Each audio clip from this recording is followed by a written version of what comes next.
உலகெங்கும் வாழும் தடயப்புறங்களுக்கு தடயம் செய்திகள். வாசிப்பவர் கோவிகை. முதலில் தலைப்புச் செய்திகள். விரைவில் மாகாண சபை தேர்தல், புதிய முறைகளை கையாளுகிறது அரசு. நீதிபதிகளின் பதவிக்கால நீடிப்பு தொடர்பில் சர்ச்சை.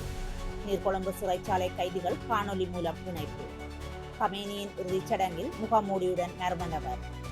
தொடர்வென விரிவான செய்திகள். மாகாண சபை தேர்தலை விரைவாகவும் முறையாகவும் நடத்துவதற்கே அரசாங்கம் நடவடிக்கை எடுத்துள்ளது. அதற்கான முயற்சிகளும் தீவிரமாக முன்னெடுக்கப்பட்டு வருகின்றன என்று வெளிவிவகார மற்றும் வெளிநாட்டு வேலை வாய்ப்புகள் பிரதி அமைச்சர் அருண் ஹேமச்சந்திரா தெரிவித்துள்ளார். புதிய தேர்தல் முறை ஒன்றின் ஊடாக மாகாண சபை தேர்தலை நடத்துவதற்கான எல்லாவிதமான முன்னெடுப்புகளையும் நாங்கள் மேற்கொண்டு வருகிறோம் என்றும் மாகாண சபை தேர்தல் தொடர்பாக திருகோணமலையில் இடம்பெற்ற ஊடக சந்திப்பில் அவர் கருத்து தெரிவித்திருந்தார்.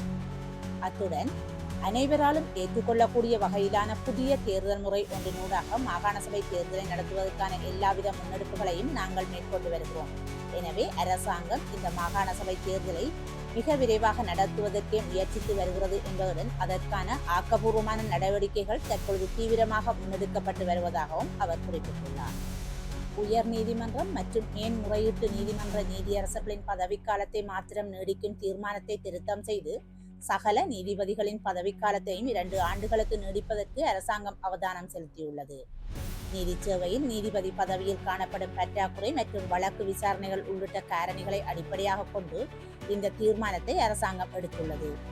உயர் நீதிமன்றம் மற்றும் மேன்முறையீட்டு நீதிமன்ற நீதியரசர்களின் பதவிக்காலத்தை நீடிப்பதாயின் அரசியலமைப்பு திருத்தம் ஒன்றை கொண்டு வர வேண்டும். கீழ்நிலை நீதிமன்ற நீதிபதிகளின் பதவிக்காலத்தை சட்ட திருத்தம் ஊடாக நீடிக்க முடியும்.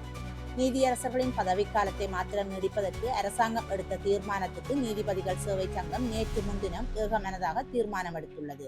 கடுவலை நீதிவான் நீதிமன்ற வளாகத்தில் இடம்பெற்ற நீதிவான் சேவை சங்கத்தின் வருடாந்த பொதுக்கூட்டத்தில் அரசாங்கத்தின் குறித்த யோசனை தொடர்பில் இரகசிய வாக்கெடுப்பு ஊடாக தமது நிலைப்பாட்டை அறிவிக்குமாறு சங்கத்தின் உறுப்பினர்களுக்கு அறிவுறுத்தப்பட்டது. கூட்டத்தில் பங்கேற்ற 65 உறுப்பினர்களும் அரசாங்கத்தின் இந்த தீர்மானத்துக்கு அதிருப்தியை வெளிப்படுத்தியிருந்தனர்.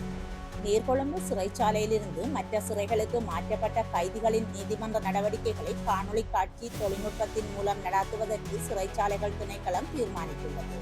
இன்று முதல் நீதிமன்றங்களில் முன்னிலைப்படுத்தப்பட வேண்டிய கைதிகள் காணொலி காட்சி இணைப்புகள் மூலம் நடவடிக்கைகளில் இணைக்கப்படுவார்கள் என்று சிறைச்சாலைகள் திணைக்களத்தின் ஆணையாளர் ஏசி கஜநாயக்க தெரிவித்தார்.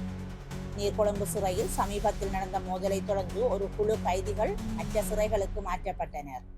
மாற்றப்பட்ட கைதிகளை அவர்களது வழக்குகளுக்காக நீதிமன்றங்களுக்கு கொண்டு செல்வது ஒரு சவாலாக மாறியுள்ளதாக சிறைச்சாலைகள் திணைக்களம் கூறியுள்ளது. எனவே காணொலி காட்சி தொழில்நுட்பத்தின் மூலம் அவர்கள் நீதிமன்றத்தில் முன்னிலைப்படுத்தப்படுவதை எளிதாக்க இந்த நடவடிக்கை எடுக்கப்படுவதாக ஆணையாளர் கஜநாயக்க தெரிவித்தார். இதற்கிடையில் நீர்கொழும்பு சிறையில் சமீபத்தில் நடந்த மோதலால் ஏற்பட்ட சேதங்களை மதிப்பிடுவதற்காக சிறைச்சாலை திணைக்களம் 3 பேர் கொண்ட குழுவை நியமித்துள்ளது என தெரிவிக்கப்படுகிறது. ஈரானின் முன்னாள் உச்ச தலைவர் அப்துல்லா அலி கமேனியின் இறுதிச் சடங்கில் முகமூடி அணிந்த மர்ம நபர் ஒருவர் கலந்து கொண்டது சமூக ஊடகங்களிலும் சர்வதேச ஊடகங்களிலும் பெரும் விவாதத்தை ஏற்படுத்தியிருந்தது.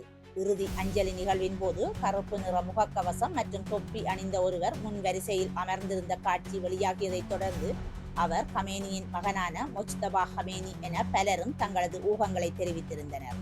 அலி கமேனியின் மறைவுக்கு பிறகு மொஜ்தபா கமேனி அடுத்த தலைமை பொறுப்பை ஏற்கக்கூடும் என்ற தகவல்கள் பரவிய நிலையில் அவரது பாதுகாப்பு காரணங்களுக்காக முகமூடி அணிந்து வந்ததாகவும் சமூக ஊடகங்களில் பல்வேறு கருத்துக்கள் வெளியானது. எனினும் இந்த சர்ச்சைக்கு ஈரானிய ஊடகங்கள் விளக்கம் அளித்துள்ளன. அதன்படி முகமூடி அணிந்திருந்தவர் மொஜ்தபா கமேனியின் மகன் முகமது ஜாவத் என தெரிவிக்கப்பட்டுள்ளது. அமெரிக்கா மற்றும் இஸ்ரேலிய படைகள் இணைந்து நடத்திய தாக்குதல் முகமது ஜாவத் முகத்தில் கடுமையான தீக்காயங்களுக்கு உள்ளானதாக கூறப்படுகிறது. அதனால் சிகிச்சை பெற்று வரும் அவர் தனது காயங்களை மறைப்பதற்காகவே முகமூடி அணிந்திருந்ததாக ஈரானிய ஊடகங்கள் தெரிவித்துள்ளன. மேலும் குறித்த தாக்குதல் நடைபெற்ற போது மொஜ்தபா கமேனி தனது தந்தையுடன் அதே வளாகத்தில் இருந்தாலும் வேறு அறையில் இருந்த காரணத்தினால் உயிர் தப்பியதாகவும் தெரிவிக்கப்படுகிறது. இத்துடன் தடயம் செய்திகள் நிறைவடைகின்றன.